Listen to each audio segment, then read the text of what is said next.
Most people are one financial crisis away from losing everything they built. Not because they lack intelligence, not because the market was unfair, though sometimes it is. They lose it because when the pressure arrives, something inside them breaks open and starts making decisions. They sell what they should have held. They talk when silence was the only right answer. The moment the news turns bad, the amateur is already moving, and moving is exactly the wrong thing to do. You know this feeling. Not as theory. You have felt your stomach drop when the numbers changed. You have made the call, sent the message, taken the deal, and then sat with the regret of it for months. You have watched someone else walk through the exact same storm and come out richer, calmer, somehow more certain than before, and you could not explain what they were carrying that you were not. The answer is older than any investment strategy. It is a single verse, Psalm 46, verse 10. 3 words at the center of it. Be still. Napoleon Hill spent 20 years inside the minds of the wealthiest people in American history. What he found was not primarily a tactic. It was a law of the interior life. He taught that the most dangerous enemy of wealth is not a failing economy. It is the unguarded emotional response to that economy. His entire philosophy points back to one root capacity: the ability to remain still, inwardly, when everything outside is demanding reaction. In the next few minutes, you will understand exactly how this works, why it has always worked, and what you can do with it starting tomorrow. Here is what actually happens inside a financial crisis. A piece of news arrives, a market drop, a lost client, an unexpected bill. The brain registers it as a threat. The amygdala fires. Cortisol floods the bloodstream. And in that chemical moment, something fundamental breaks down in the decision-making mind. It does not merely slow down. It reorganizes entirely around the single goal of eliminating discomfort as fast as possible. This is the real mechanism of financial loss. The amateur investor, operating from that cortisol-soaked state, does what feels like action. They check the account. They call someone who is just as frightened. They sell. They withdraw. They move. Every one of those responses locks in the loss that fear only imagined. The damage was never in the market event. The damage was in the 12 minutes of reactive behavior that followed it. Napoleon Hill was precise about this. He observed, across decades of direct research, that every destructive financial decision he studied shared a single point of origin. Not bad luck, not ignorance, emotional domination. The moment a person loses the capacity to pause before responding, he taught, they have already handed control of their outcomes to external circumstance. Wealth does not organize itself around reaction. It organizes itself around deliberate decision. Stop for 1 second. That is not a philosophical statement. It is a description of what actually happens between stimulus and response. John D. Rockefeller understood this before the language of neuroscience existed to explain it. People who sat across from him in negotiations reported something they struggled to describe. When pressure came, Rockefeller did not tighten. He went quiet, deliberately, almost architecturally quiet. He would sit in silence for stretches that felt to the other side of the table like an unresolvable pause, and then he would speak. Observers noted that this silence had an almost destabilizing effect on opponents. It was not comfortable silence, it was loaded silence. The silence of a man who had decided long ago that the room's emotional temperature would never enter his nervous system without his permission. He was doing something specific in that pause. He was refusing to let the urgency of the external moment override the intelligence of the internal one. The gap between the pressure and his response was where his real advantage lived. Every dollar he preserved, every deal he closed from a position of strength. passed through that gap first. This is not a personality type. It is a trained interior discipline. And the version of it available to you does not require Rockefeller's resources. It requires only the willingness to slow down before you respond. When Napoleon Hill first sat across from Andrew Carnegie, he was a young journalist without means. Carnegie was one of the most powerful industrialists alive. The first thing Carnegie transmitted to him had nothing to do with steel pricing or acquisition strategy. Carnegie told him that the single most valuable capacity a person could develop was the ability to stay mentally still under conditions specifically designed to produce confusion. He called it the master pause. Before any decision of weight, Carnegie would withdraw, not from the room, but from the noise of the moment. He would enter what Hill later described as a state of deliberate interior receptivity. He stopped the outer conversation and listened to something quieter. This was not passivity dressed up as wisdom. It was the highest form of active engagement, directed inward rather than outward. Hill documented the results. Decisions made in that interior silence carried a quality of settled certainty that decisions made under pressure never produced. Carnegie himself described entering negotiations with a prepared strategy, going still in that inner room, and arriving at an entirely different course of action. One that external analysis had not surfaced, one that no amount of frantic calculation would have found. Where was it coming from? Hill answered this in Think and Grow Rich, with the directness he was known for. He wrote that every human mind has access to what he called infinite intelligence, an organizing wisdom that the reactive, agitated mind cannot reach. The signal is always present. The problem is that fear and urgency generate so much internal static that the signal cannot get through. He was not writing theology. He was writing functional psychology about the architecture of the mind and what it requires to operate at its highest capacity. Be still. Know. The verse in Psalm 46 was written, in its original context, about the sovereignty of the divine over history and chaos. That is its doctrinal center. But the psychological truth embedded in those words, that stillness precedes knowing, has outlasted every era because it describes something real about how a human mind works. You cannot access the deepest intelligence available to you while the cortisol is running. This is not metaphor.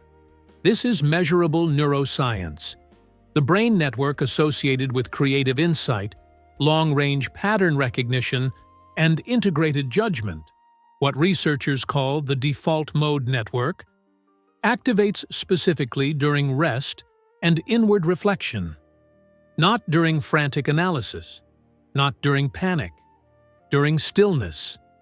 Carnegie accessed it through discipline. Rockefeller weaponized it in negotiation. Hill documented it in every great life he studied and called the capacity to enter it voluntarily the master skill of wealth building. The law of non-resistance completes the picture. The mind that fights its circumstances, that argues with reality, that burns its energy resisting what is already here, has nothing left for construction. It exhausts itself in the friction of fear. But the mind that goes still, that accepts present conditions without collapsing into them, that holds a clear interior image of the desired outcome without panic attached, that mind begins to operate on the frequency Hill called the wealth vibration. The signal goes out clean, and clean signals produce coherent results. Here is the hardest truth in this entire message. Money does not respond to need. It responds to state.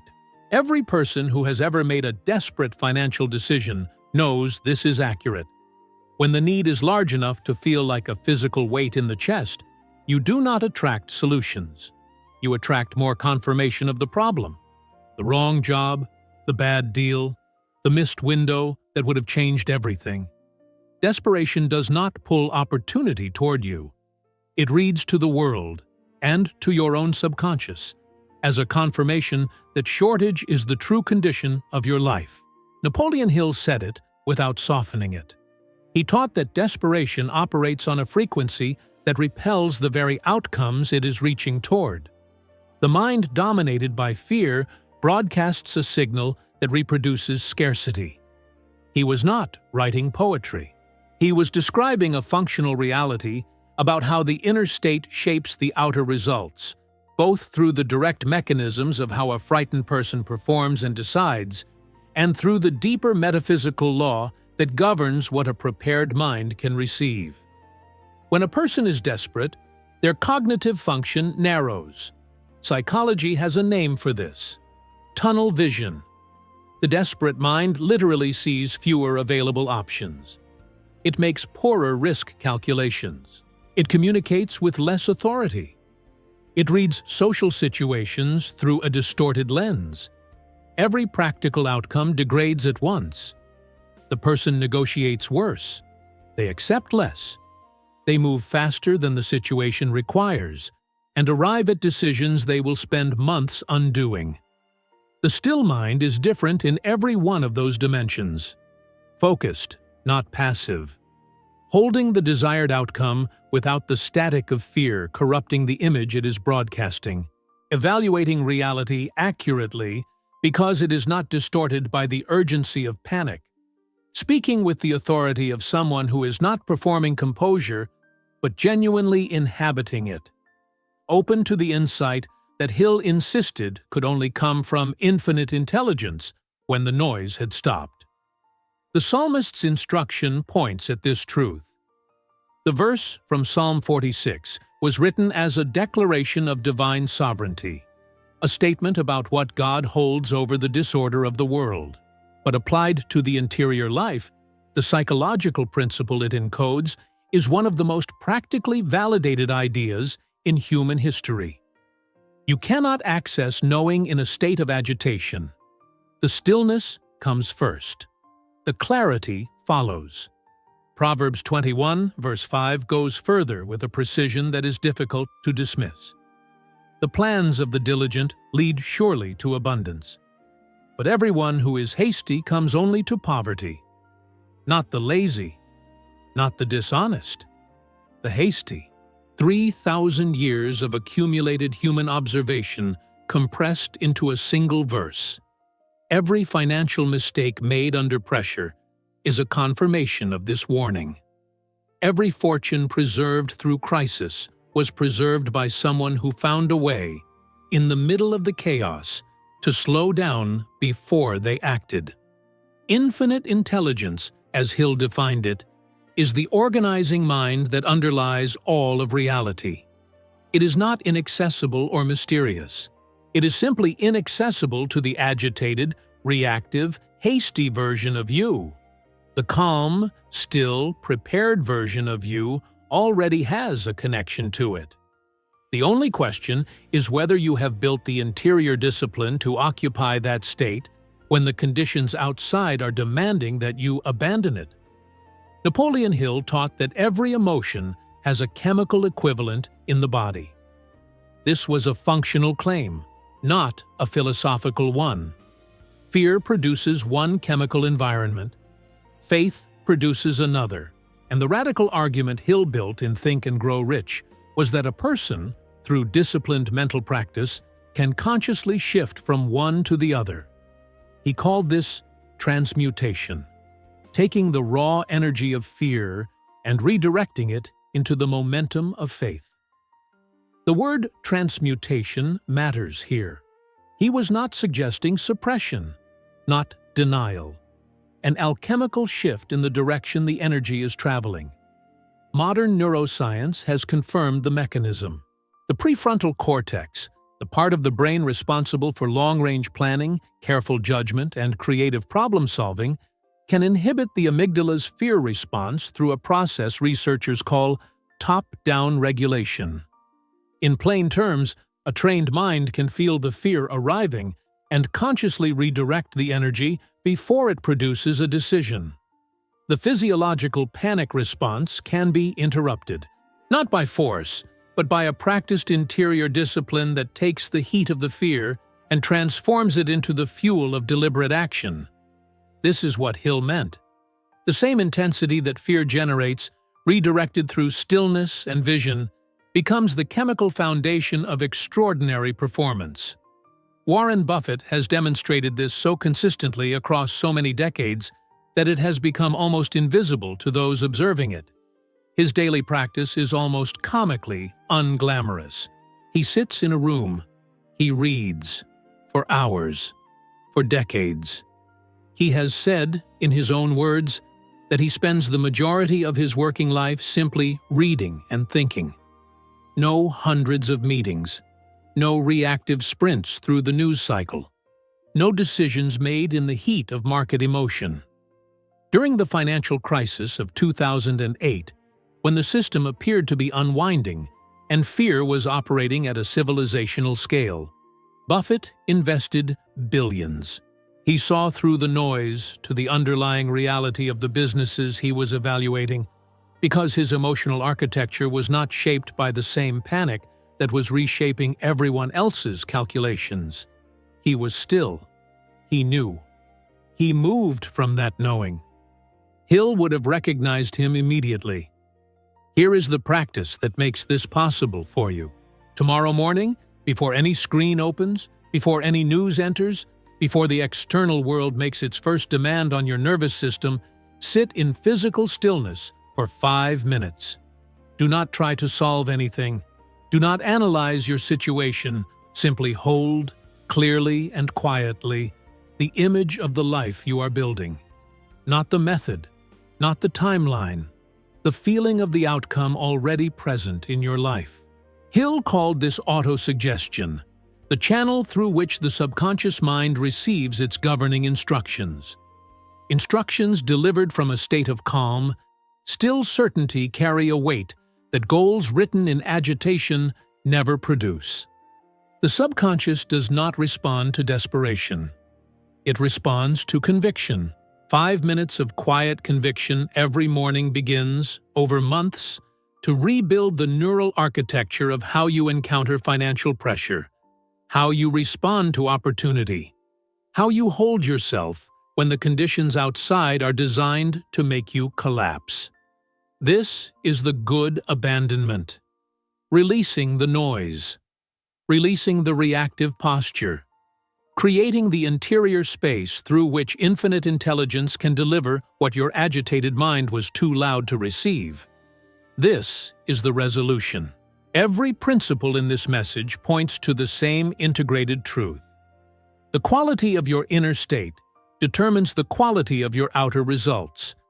Not immediately. Not without practice compounded over time, but without exception.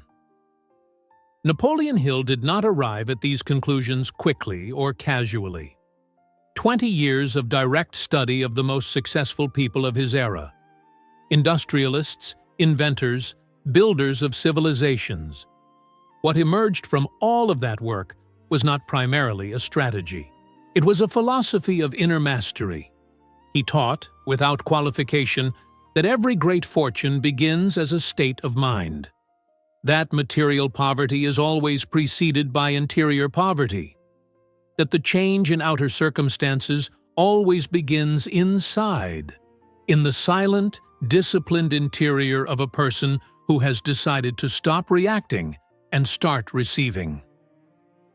Think and Grow Rich remains one of the most widely read books in human history because it is not a business plan. It is a map of the mind. And at the center of that map, beneath the chapters on desire and faith and specialized knowledge, is the same ancient instruction the psalmist wrote down for entirely different reasons, and which turned out to be universally true. Be still. Know. Andrew Carnegie used this. Rockefeller built a negotiating empire on it. Warren Buffett has practiced a modern version of it every single day for 6 decades. And 3,000 years ago, a poet writing about divine sovereignty arrived through a completely different road, at the same functional truth about how the deepest intelligence available to a human mind can only be accessed in silence. The wealth frequency is not something you tune into once and keep. It is a state you practice until it becomes your resting condition. Until calm is no longer a strategy you deploy under pressure, but the ground you occupy by default. And from that ground, the decisions you make carry a quality that pressure-driven decisions will never produce. Speak this with intention, not as performance, as a quiet declaration from a mind that has chosen stillness. Infinite intelligence, divine mind, universal substance. I release today every decision made from fear. I release the urgency that scarcity has placed on my thinking. I become still in this moment, without pretending the circumstances are different than they are. I hold clearly the image of what I am building. I trust the timing of a wisdom that does not panic. I move when moved. I speak when the inner voice is clear. I act from certainty, not from pressure. And I claim, without drama and without desperation, that my mind is aligned with the frequency of abundance, clarity, and the steady accumulation of everything I am built to receive. Be still. Know. This is the law. If something in you opened while listening to this, rather than closed, then you have found where you belong.